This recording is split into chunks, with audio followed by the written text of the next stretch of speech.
یہ جماعت مسجد میں جائے گی، کام کرے گی، تمہاری ماں نے دودھ پلایا ہو تو روک کر دیکھو. گئی مسجد. وہ بولنے لگے یہ ان کی کیوں حمایت کرتے تم بستر والوں کی؟ تم تو سندھی ہو، غیر مسلم ہو نا. بولے ہاں. کیوں جانے دیتے ہو؟ مگر تم کو کیا پتا یہ کیسے لوگ ہیں، ان سے دنیا میں کتنی خیر آئے گی. بولے 3-4 نوجوان، یہ پان کی دکان ہے، یہاں کھڑے ہو کر میری لڑکیوں پر آوازیں کستے تھے. میری لڑکیاں اسکول جاری، کالج جاری، بازار جاری، یہ سیٹی بجاتے تھے، آوازیں کستے تھے. میں پریشان تھا ان کی وجہ سے. کیا کروں، کوئی بات سمجھ میں نہیں آتی تھی. پولیس کو کہا، پولیس نے ہم بھی کچھ نہیں کرتے، تو جانے تیری بیٹیاں جانے. اور ان سے میں کیا بولوں، پھو پھو کرتے تھے آ کر گھر کے سامنے، آوازیں کستے، آوازیں نکالتے. پریشان ہو گیا کیا کروں. اتنے میں لڑکے غائب ہو گئے. آئے مہینے 2 مہینے کے بعد داڑھی واڑی رکھ کر، ٹوپی پہن کر. اب میں نے کہا بھائی صاحب تمہاری سیٹی نہیں سنائی دے رہی، اب تم آوازیں نہیں لگاتے، کہاں گئے تھے؟ بولے بھائی صاحب معاف کر دو، ہمیں کچھ معلوم نہیں تھا، ہم جماعتوں میں جا کر آئے، ہماری زندگی بن گئی. تمہاری بیٹیاں ہماری بہنیں ہیں، ہم آواز نہیں نکالیں، اب سیٹی نہیں بجائیں گے.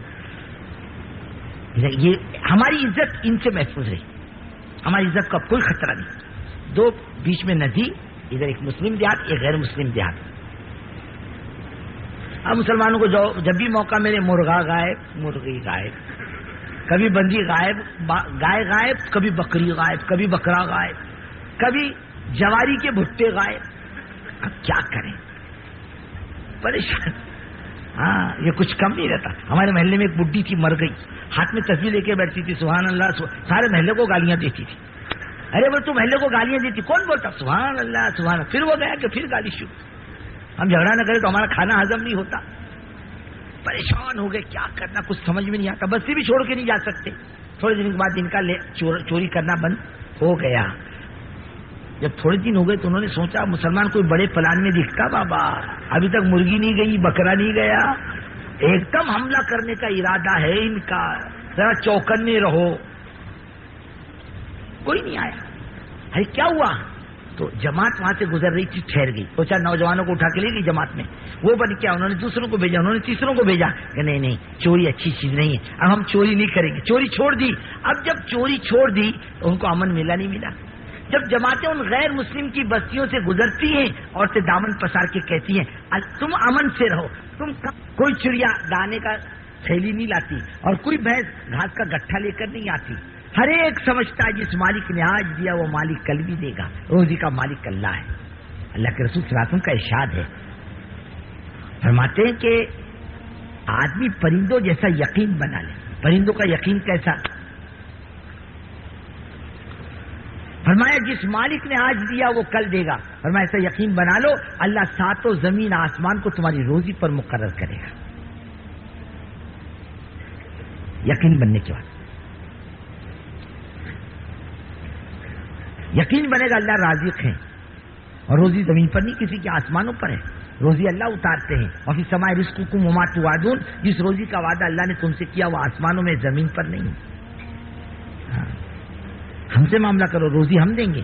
اور ہم نے وعدہ کیا، ہم نے پیدا کیا، روزی کے ہم مالک ہیں. کسی کے قبو کی نہیں روزی کا دینا نہ دینا.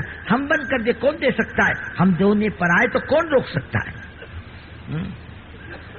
اگر خدا کی رضاقیت کا یقین بن جائے، خدا کی قسم مسلمان جھوٹ سے نہیں کھائے گا، سود سے نہیں کھائے گا، جھوٹی گواہی کورٹوں میں جا کر نہیں دے گا. یتیم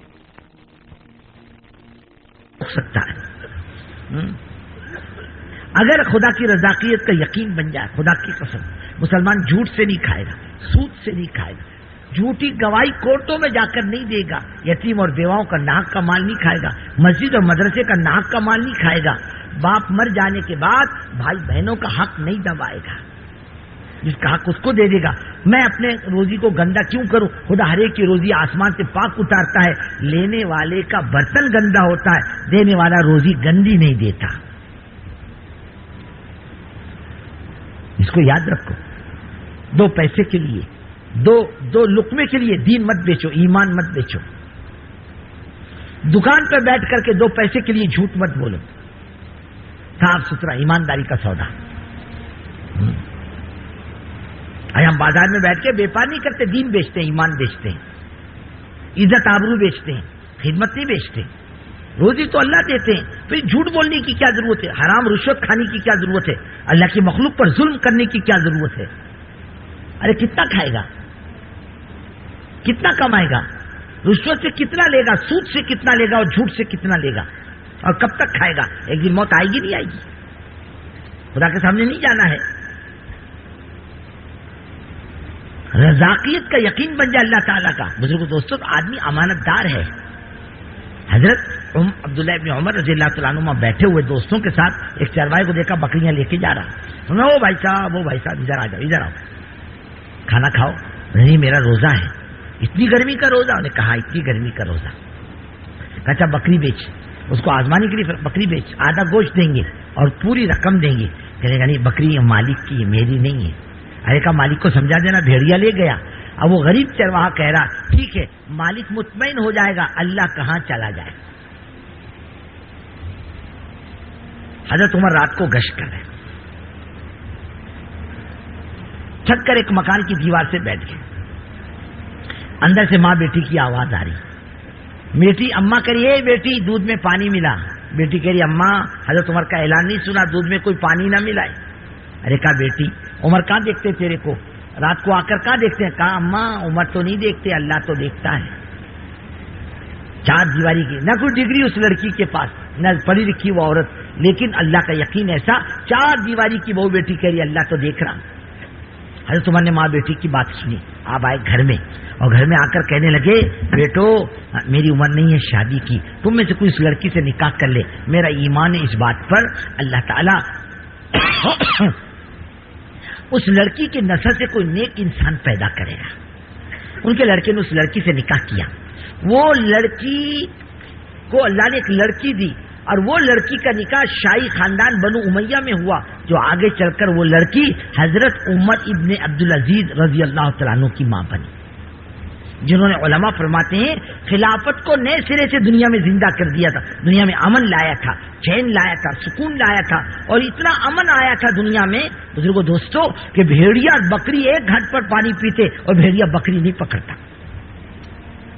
چرواہے نے غلطی سے بھیڑیے کو بند کر دیا بکری کے ساتھ ریوڑ میں. رات بھر بھیڑیا بکری کے ساتھ رہا, لیکن اس نے بکریوں کو ہاتھ نہیں لگایا.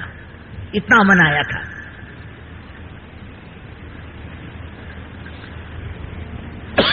اتنا چین سکون آیا تھا, اتنی خیر آئی تھی اس لائن سے.